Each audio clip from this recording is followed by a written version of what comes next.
I think my voice is warmed up enough, so let's do CBLOL first, and then we'll do LCP right after. So CBLOL, 18 region, LTA South is dead. All of the rosters are confirmed. These are the spots. Couple things to mention real quick is that you may notice that the spreadsheet is black instead of white. That's because I got a couple of complaints prior that the white spreadsheet was blinding people, and that's actually a complaint that I've gotten on my main channel too. People say on my main channel, because I used to use white backgrounds for everything, they would always say that my videos would be way too bright if they were watching them in a dark room or something. So definitely a complaint I'm familiar with. So we're gonna try this out. Both the CBLOL and LCP spreadsheets are gonna be black instead of white. So let me know if that's easier on the eyes, if that makes any kind of difference or not. Basically, the goal here for this video is that I want to talk about all 8 rosters. I want to go over the roster changes, and then we will power rank the 8 teams. So I'll just put them in order of how I think they'll place for split 1. This ranking won't be for split 2 or split 3 or how I think they'll do for the entirety of 2026. It's just how I think they'll do in only split 1. Other things to mention is that you'll see that there are some players who are highlighted. Essentially,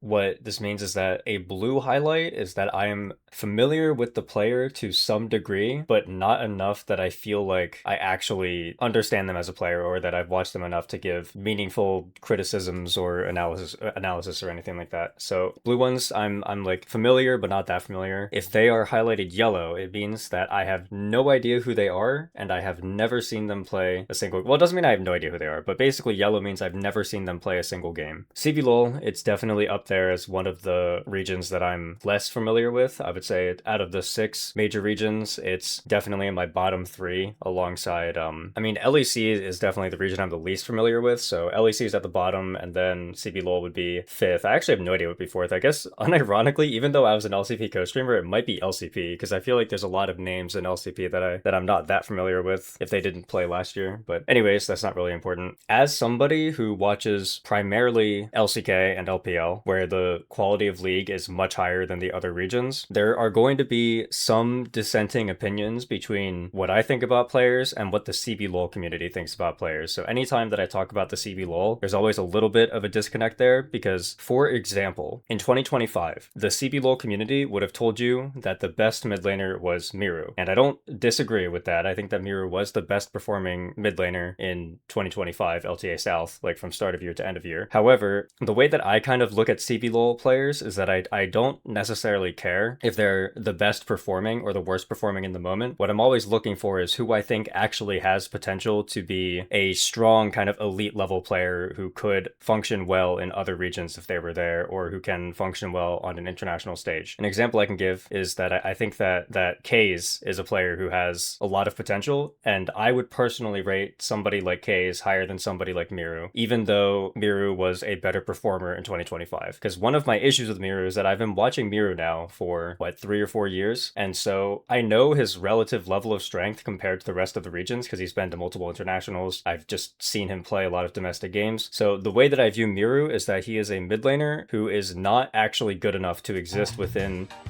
Thanks for the sub, Nat.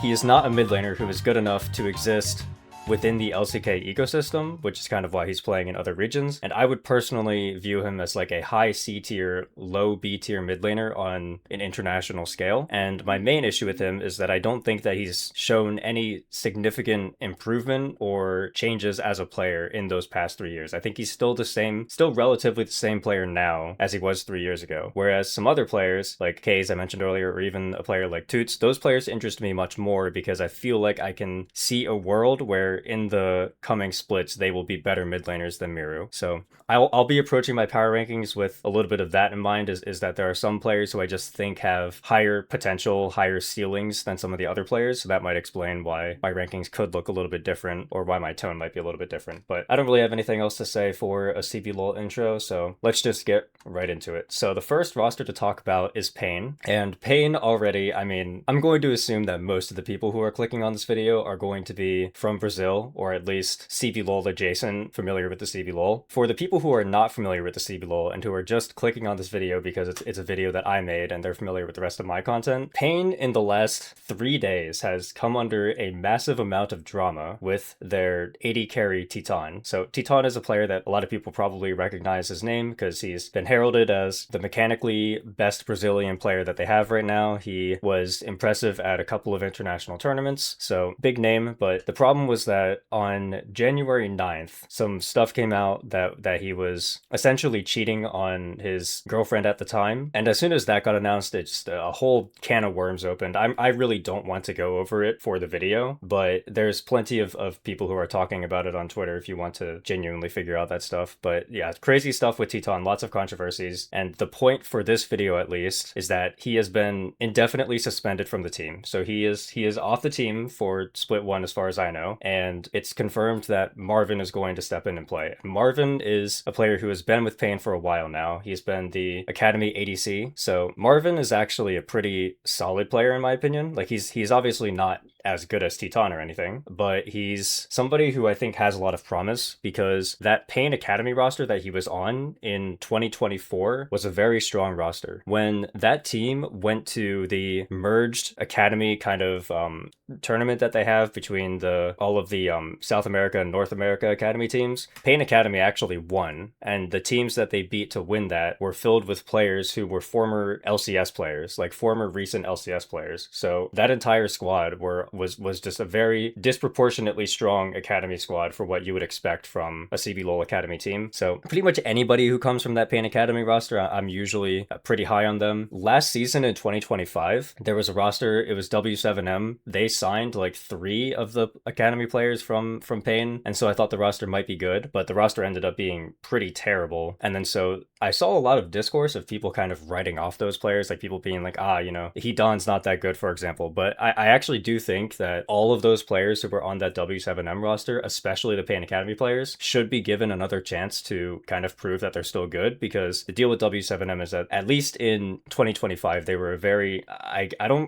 mean, I don't know too much, so I don't want to say too much, but I would just say oddly managed team is what I would say. Like they made some weird decisions. I don't know how I felt about the overall internal situation. So I would give all of those other players a chance. But basically in general, that's kind of my main point. Is just that Pain Academy roster was really good and Marvin was on that team. So everybody else should be names that people are familiar with. I mean, like Robo, I don't just want to talk on my ass, but if I recall from the top of my head, I think that Robo's the most winningest CBLOL player of all time. Tanones is up there. He has almost as many titles. Karaoke is a jungler who's been part of the Pain organization for almost half a decade. I don't even remember how long, but he's been around forever. And then Curry is a player who has also been with the team at least for a couple of years. So heading into the season, most of the discourse was that people thought that this Pain roster were going to be favorites to win, or at the very least that they should be attempting to win. I think that people were saying that they thought that VKS were going to be favorites or Fury was going to be favorites, but Pain was definitely in the conversation of like, oh my gosh, this is like a CBLOL super team. They have to win. I think that the expectations should be pulled back a little bit, even if they had Titan. Like, I guess we'll start with what I was going to say if they had Titan, is that this team, they're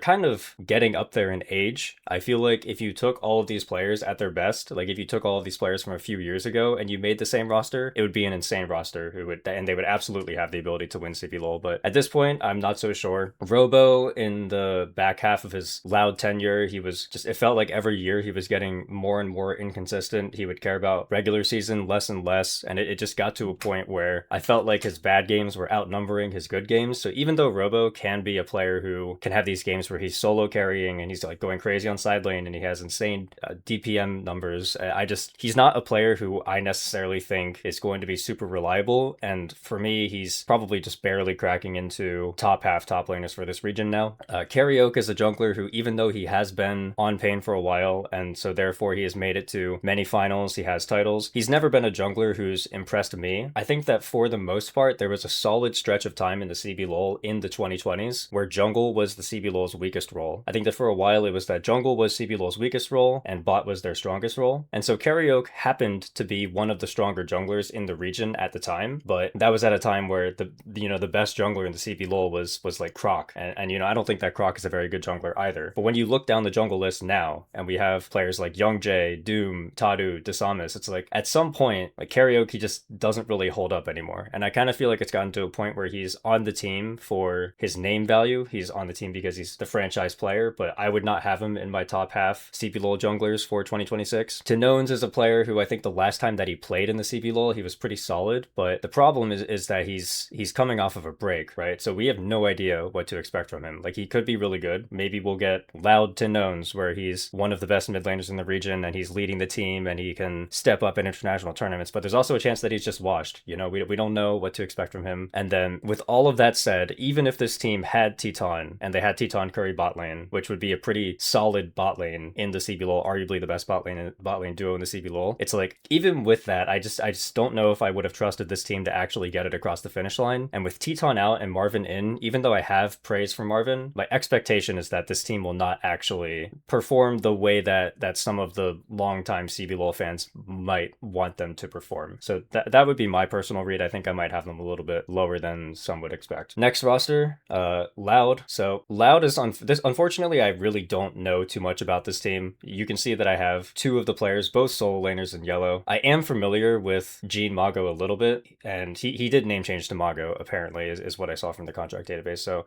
Mago is a player who is supposedly talented, but he's just not somebody who I've ever paid attention to. He's not somebody who I could tell you anything about his games. Like, I'm certain I've seen him play. I'm pretty sure. No, actually, I might have not, but either way, that's all I really know about him, is that he's kind of supposed to be like a potentially promising prospect. And then I know absolutely nothing about Zyno. I've never heard of his name before. I don't know anything about his games. So I just kind of have to talk about the rest of the team minus the solo lanes. Youngjae, I think, is an insanely good player and should be expected to come in and be one of the best junglers in the region. I'm not going to make the bold claim that he's just going to instantly be better than everybody else, because it has been a while since Youngjae's touched tier 1 region, because he's been stuck in LCKCL for a while. But basically my thing with Youngjae is that a few years ago he was I don't actually remember if it was Genji or HLE, but he was on one of the two teams, and then he was given a spot on their main roster very temporarily, and during that stretch of time I thought he was good, but ever since then he's never really been able to get on a good team. Like, the other tier 1 opportunities that he had where he was on LCK rosters, it always felt like it was a terrible roster that was doomed to fail. And then so for me, I always viewed Youngjae as kind of one of the better players on lower tier rosters. So initially I heard a rumor this offseason that Youngjae was going to the LPL, and my gut reaction was that I didn't mind. I was actually like, you know what, that's completely fine. I think that Youngjae can survive in the LPL. Maybe he'll need a couple of weeks to get adjusted, but I think he'll actually be okay. So when you put that into perspective, Youngjae, he's a jungler who I think was promising a few years ago in the LCK, and he's a jungler who I think could still function in the LPL, and he's coming to the CBLOL. So I think that the expectation for Youngjae is that he could be anywhere from like a top 1 to a top 3 jungler in this region. Bull is a player who, in terms of LCK standards, he's not a player that's ever impressed me. There are some people who were high on him during his time in the LCK, but I was not one of them. I did not think that Bull was very good. But again, we have to talk about, he's coming to the CBLOL, so we have to compare him to other CBLOL players. And I do think that the expectation should be that Bull is at least not garbage. I think that he should be roughly in the middle or in top half for the ADC role. And then the last player on the team is that Loud are still sticking with Redbird. And Redbird, he's one of those players who's a veteran, so a lot of people respect him. However, he's just not a player who's ever impressed me, because I feel like his skill set does not translate to an international stage. And if there's a player who I don't think their skill set will translate if they face better competition, it's just not somebody who I can ever be excited for. Overall, my read for this roster, even if I'm assuming that these solo laners are going to be good, I still don't necessarily think that they'll have any chance of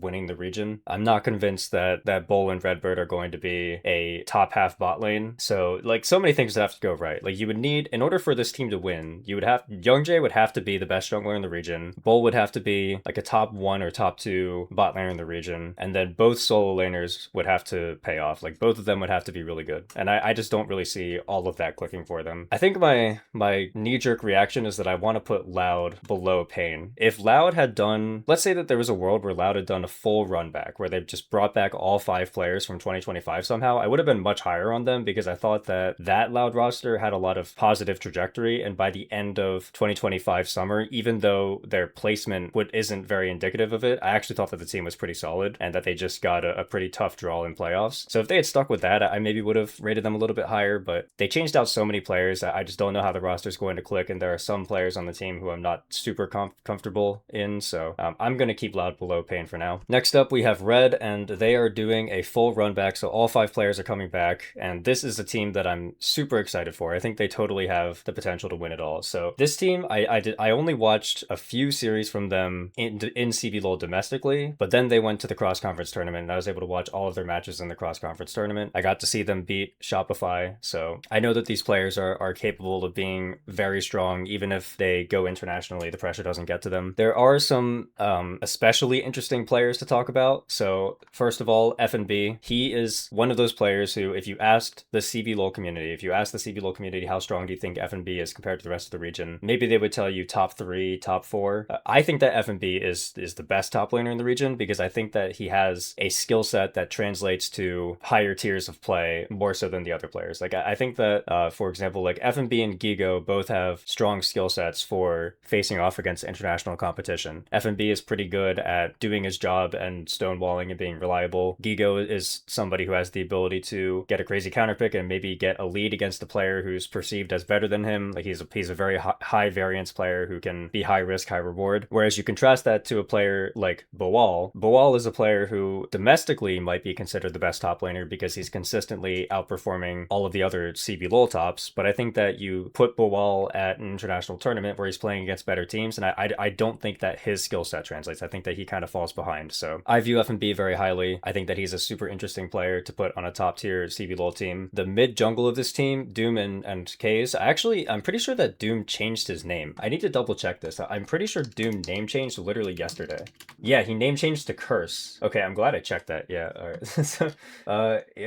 So apparently, I guess his name used to be Curse, and then he changed it to Doom, and now he's changing it back to Curse. So either way, yeah, I think that the mid jungle duo of Curse and Kaze is very exciting. They are both very young players who have mechanical upside. I thought that Kaze especially looked really good in the cross-conference tournament. I think that he has a lot of potential, and he's somebody who I think that either this split or in the coming splits will be able to surpass the likes of a player like Miru. So super fun to watch there. And then I also initially, when I was watching Rebello, I was not super impressed. I thought that Rebello was going to be just an okay ADC. I didn't really see what was that special about him. And then I looked into his backstory a little bit more, and it turns out that I guess, I mean, I don't have the exact timeline in my head correct, but I feel like he started playing League like 12 months ago or something. Like it was like a very short period of time ago that he started playing League, and he has a history of playing other competitive games, and he's always very quick to improve in those games. And so the fact that he was able to get into League and in such a short period of time elevate himself to being at the like on a top team in the CBLOL, that's insane to me. So even though I didn't really see what the hype was about him when I was watching his gameplay, as soon as I read that, I was like, holy shit, wait, does this just mean that he has like another level that he can hit if he's improving this fast? So while there's no tangible evidence that I can give you for like super promising gameplay that Rebello has shown, like I think that in cross conference he was pretty underwhelming. I have this like gut feeling that he could be really good just based on how new he is to the game. So, and then I think that Frosty's like, he's like fine for CBLOL support standards. He's fine. I think that for the most part, CBLOL tends to have weaker support players. It did not help that Seos, who was probably their best support, ended up going to the LCS. So that was a big hit for them. And apart from that, yeah, I'm just not really impressed with this entire lineup. So I think that this team will be very exciting. I would not be surprised if they managed to win. I would not be surprised if Curse, Kaze, and Rebello all managed to take kind of like these year 2 leaps where they just improve a bunch and then they're way better than people expect. So I would like to see them do well. They are a very fun team to me, and I'm going to put them above Pain at the moment. Next up, we have Los Grandes, and they are a team who are coming in and replacing, what was it, Isarus? They're replacing Isarus, I think. So Los is a team who existed in the CBLOL for a while, and they were actually a team that I've rooted for on occasion because there were times times where they had exciting rosters. Like let me pull up their roster history. Yeah, they had this roster in CBLOL 2023 split 1. It was Hirit, Ranger, Lava, Netuno, and Zay. And I thought that that roster was going to be really good because at the time I thought that both Netuno and Zay had a lot of potential. Hirit wasn't completely washed yet, so I thought that maybe he could still be good. Ranger was like a veteran, and then Lava was an import. So I thought that the team had good pieces. I thought that maybe they had a chance to win that split, and it just didn't click at the end. Actually, on that note, what the hell happened to Netuno, by the way? Because wasn't he supposed to be really good? Where did he go? Why is he not? Why is like did he just get like lost in translation when the CBLOL went from like got cut from 10 teams to 6 teams with LTA? Because like I swear to God, Netuno was a player who was supposed to be good enough to like play in this region. So I'm a little bit surprised to see him. I don't know if he just had like a drastic fall off or something. But last I had watched of him from like that 2023 year, I thought he was pretty good. So I don't know. Maybe somebody could tell me what happened to him. If he just never got any better, or if he's somebody who like deserves the chance but just kind of got shafted by the new format and stuff. But anyways, looking at this roster again, just like Loud, this is a roster that I don't really know much about. I'm loosely familiar with Drake Hero. Like I know who he is. I've seen him play a couple of times, but I can't say that I've ever paid close attention or thought that there was anything super special about him. Ackerman is a support who I think he's fine. He's always been one of the better supports in the LLA, but I do think that the LLA is just a weaker region than the CBLOL. So in terms of how he stacks up against CBLOL supports, I would definitely say that there's at least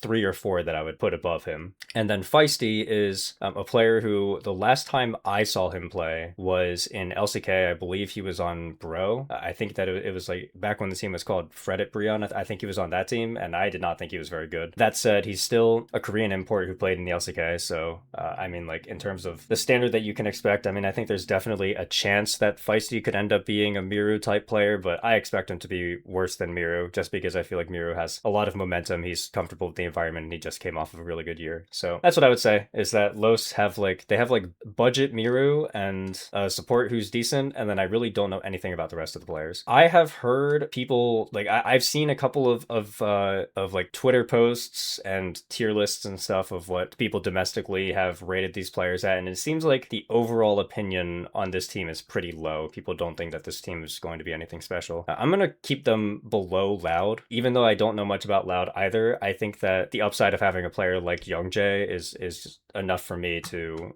put them above. Next up, Furia. This is another really interesting team to talk about because I guess the first thing to mention is that they lost their coach. So one of the things that made this team really exciting before was that their coach was Thinkard, and then Thinkard was able to take them to a title. He brought them all the way to MSI, where they had like a semi-exciting series against G2 before they ended up bowing out in play-ins. So I don't know how this roster is going to look without Thinkard. We'll have to see if the team's trajectory looks good with a new coach. And then the other thing to mention is that this team had a pretty drastic split 3 fall off. Like I really thought that this team was going to be one of the teams who would make it to Worlds, or at the very least represent the LTA South in the LTA cross conference tournament, but they ended up placing like 5th or something. I think they got blown out in 2 straight 3-0s. I mean, I can look it up real quick. Yeah, they got 3-0'd by VKS, and then they got 3-0'd by Loud. So that's a pretty depressing way to go out, I would say. So it just really depends, right? If the team, if they're already on a downwards trajectory and you take away the coach, does that just mean that the team is going to be like aggressively mediocre at this point? Like, are they just never going to get better? But if you ignore that, like, let's go back to their split 2 and split 2 playoffs and MSI run. If we talk about the players in those form, this is what I would say. I think that Gigo is a very strong CBLOL top laner at times. He has the ability to beat anyone. He can even punch above his weight and lane against players from other major regions who are perceived as better top laners than him. He has like a lot of interesting counter picks. He can play a lot of carries.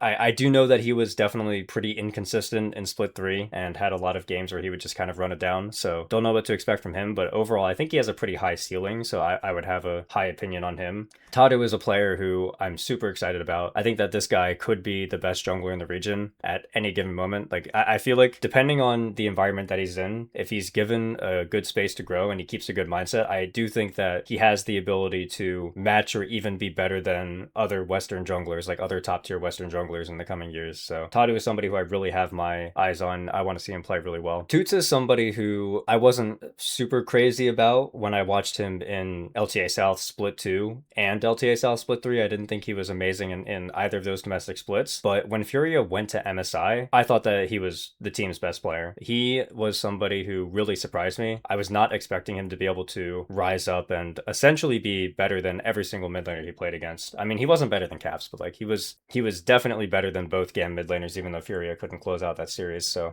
he impressed me a lot. I think that he could be good if he can get his consistency up. IU is somebody who I've been a super fan of for a really long time. I feel like people who have watched my CBLOL videos before know that I have a disproportionately high love for IU. I think that he's got an insane amount of potential, and basically all of my praise for him comes down to his mechanics. I think that when IU is in the zone and when he has the resources to carry, he's an absolute mechanical monster, and that's just not the type of thing that you see from Western regions all the time. So IU is somebody who I always have my eyes on. I'm just waiting for him to make that leap where he can become an elite 80 carry player, because I think he has it in him. The problem now is that it's been a couple of years with IU being in a starting spot on rosters, and he still hasn't really shown me that leap. So it's getting to the point where I'm worried that he's just never going to take that leap. He was definitely the worst player on the team at MSI. So Toots was the best player at MSI. IU was the worst player at MSI. So I was pretty disappointed to see that. I still hold out hope. I still think that he can be solid. And if I ever make a CBLOL players tier list, you can still bet that I'm going to put IU way higher than he should be. And then Jojo is also a player who I think for CBLOL standards is a very good support. One of the things that sticks out to me about Jojo is that I think that a problem that a lot of the weaker regions can run into, so we're talking LEC, LCS, LCP, and CBLOL. So those four regions, for the most part, a lot of the supports in those regions tend to only have the ability to play one type of champion. So whether they can like only play enchanters, or if they can only play melee engagers or something like that. It feels like a lot of times you have players who are limited.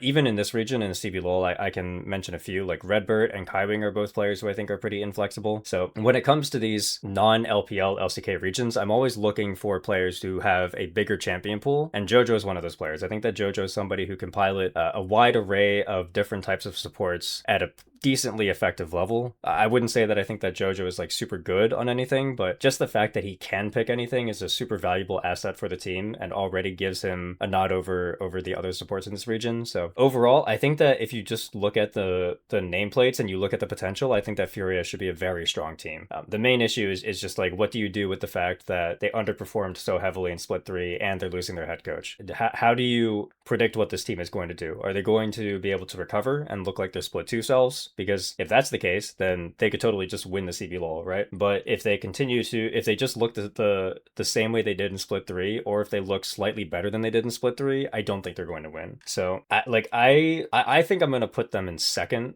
behind Red, actually. I think that the two teams are they're both very high potential teams, but Red is the team who feels to me like they are trending upwards, whereas I don't know where Furia is trending. So I would personally have more faith that Red will continue to be good, and then I need to actually see Furia perform for one more split before I'm willing to kind of put my eggs back into their basket again. Next up is VKS, and they are running back 4 of the 5 players, and then they upgraded their support. So they Trimby is back in the LEC, and they got Kaiwing from the LCP, so that's a pretty big signing. I guess I'll start with that. I'll start with Kaiwing, because as an LCP co-streamer, I watched a lot of Kaiwing, and I have watched a lot of Kaiwing in the past half decade, so I feel like I know this player pretty well at this point. A lot of people are very excited about the signing. They think that Kaiwing is going to be an insanely strong support for the region, and what I would say is that I do think that Kaiwing is the best support in this region. He should be expected to be the best support in this region. However, I do not think that he is as good as the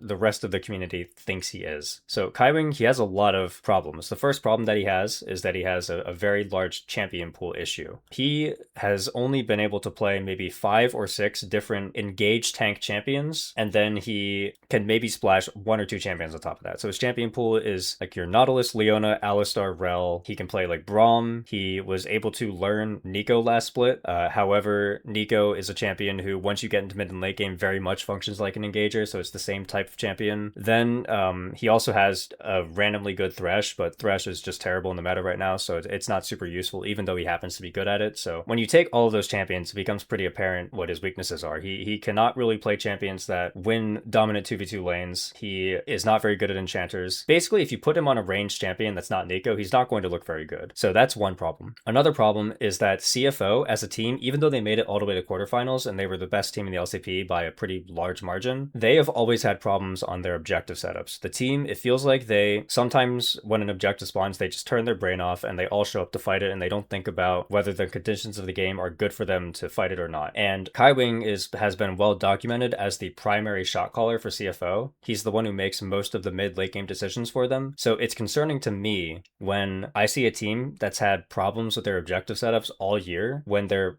primary shot caller is the one who's joining the team. I think that there's a chance that Kaiwing could join this team and VKS could have similar problems to what CFO has. Does that mean that I think that it's still just not a strict upgrade? Like, I do absolutely think that Kaiwing is just a strict upgrade to Trimby, and I think that VKS should be one of the favorites to win CBLOL. Like, I think Kaiwing will make this team better, but my problem is that I also feel like Kaiwing just, he has a ceiling, and I am afraid that at some point VKS will hit their ceiling and they just won't get any better. Another problem that Kaiwing has is that he gets way too into his head about trying to make like the game-winning play. Like, Kaiwing is somebody who is always looking for crazy flanks. Like, he's trying to look for the crazy flank angle to get onto the backline that will cause the game-winning team fight. And you know, half the time he does make the game-winning play, and it's really cool. But the other half of the time, he's just throwing the entire game. Like, I can list off so many occasions where it felt like he threw a game. So one I can bring up is CFO versus T1 game 1 at MSI. CFO had a pretty dominant position in that game, and they would have been able to just take the Otacon and win from there. But Kaiwing on Leona, he just went on like this crazy Narnia flank, and he essentially just walked into the enemy team and killed himself. And then from there, CFO actually lost the game. So that was really bad. Another one was CFO versus Team Secret Wales domestically. This was in Split 3 playoffs. It was the best of 3 that they played, so not the grand final. It was the best of 3 they played before that. In game 2, which is a game that Secret Wales actually lost because Eddie had like the worst positioning known to man in a team fight, and he just died and threw the entire game basically. But in that game, actually like right before Eddie had the massive throw, Kaiwing went for a crazy flank on Alistar, and I don't think it was a very good flank. Like, essentially he walked around and he would have just died on the flank and it would have been really bad, but he got bailed out by the fact that Eddie was just standing in the worst spot known to man, and then so CFO ended up winning the situation anyway. But it's just like, it's the type of thing where it's like, I watch Kaiwing play games and it feels like 1 out of every 3 games he has found himself in a mid-late game position where he's just dying for free and there's like no trade-off. It's definitely a big problem of his. However, overall, I do think that he has a lot of strengths. He is a very good engager. He has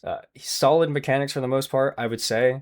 Sometimes he can make really crazy mistakes. Like, sometimes he can completely whiff his ultimate on CC'd targets when he's playing Leona or something, and it can look really silly. But for the most part, I feel like Kaiwing has a pretty good eye for engages. He is somebody who is great at committing to a fight, so he will not hesitate in the big moment. There's a lot of good qualities about him. I think he is definitely the best support in the region, but because of all of those weaknesses, I just want people to be careful about how much they hype him. I think that he will be a strong support for the region, but he's not going to be like a phenomenal top 8 support in the world or something. Because like, I don't know if people are expecting like, oh, this guy was the support for a quarterfinals team, that means that he's a quarterfinals level player. I don't think that Kaiwing is a quarterfinals level player. I think that he is a solid player who was one of the worst players on a team that happened to make quarterfinals. That's like what I would say about him. Talking about the rest of the team, this team, to me, they are a team that, while they should probably be expected to win Split 1, they're just not a team that excites me very much. I mean, I talked about Miru earlier. I think that in 2025, Miru was the best performing mid laner, but I do expect at some point for players like Kaze and Toots to surpass Miru. I also mentioned with Boal, I think that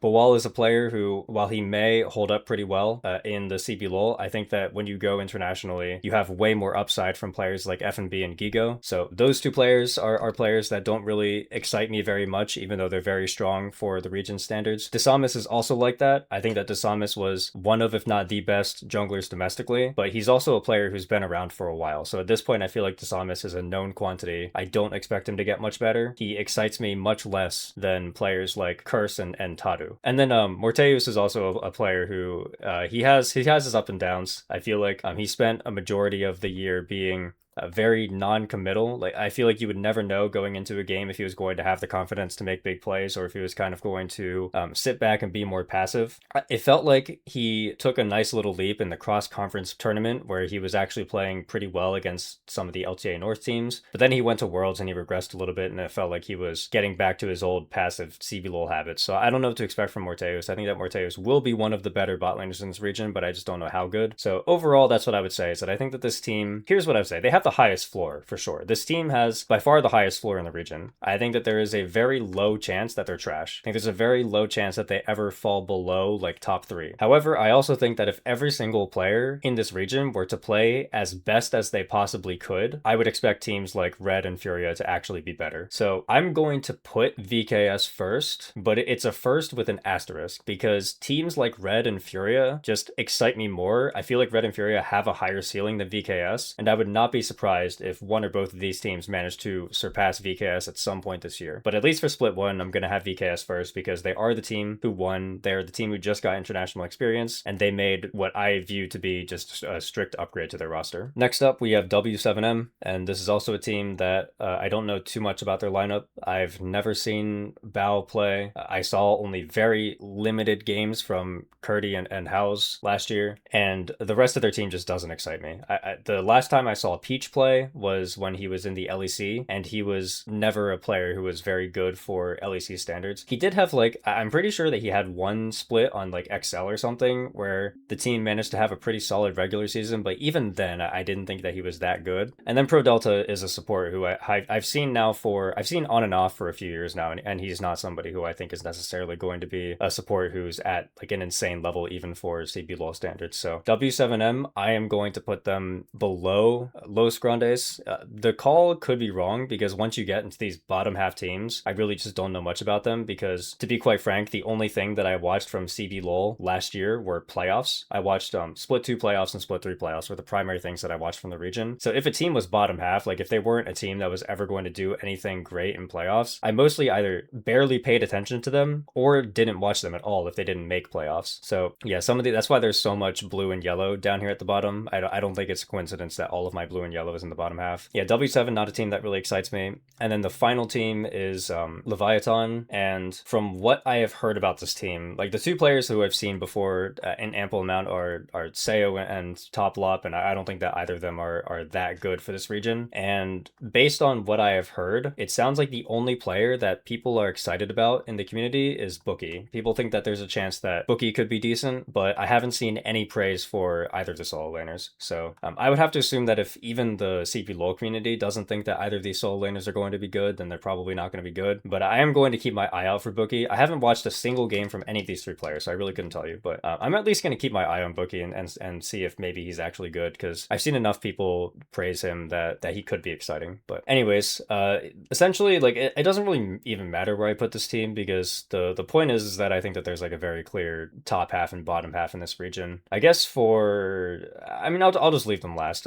I really just don't know. I really don't know. Too much yellow. I'm still pretty confident with the idea of these 4 teams being your top 4 and these 4 teams being your bottom 4. Maybe there's a chance that Loud and Pain could swap if like everybody on Pain's top side is washed and then Teton being kicked off the team is like too big for them, then maybe Pain could dip down to the bottom half. And then if Loud's solo laners end up being good and Young Jay ends up being really good, then maybe there's a chance that Loud could slip into the top half. But either way, that's what I would say about CBLOL. I've really got nothing else for this region. Again, I want to mention that of the 6 major regions, CBLOL is the region that I know the second least about, just in front of LEC. LEC is the region I know the least about. After that is CBLOL. But I think I know enough about this region that I wanted to make this video anyway. And then also it's like if I don't make this video, I feel like a bunch of people will ask for it. So yeah, we'll have to see how much CBLOL I watch this year. It might end up being a similar thing where I only watch playoffs. But yeah, that's my read. That's all I've got for this region. I'll see you all for the next one. Bye.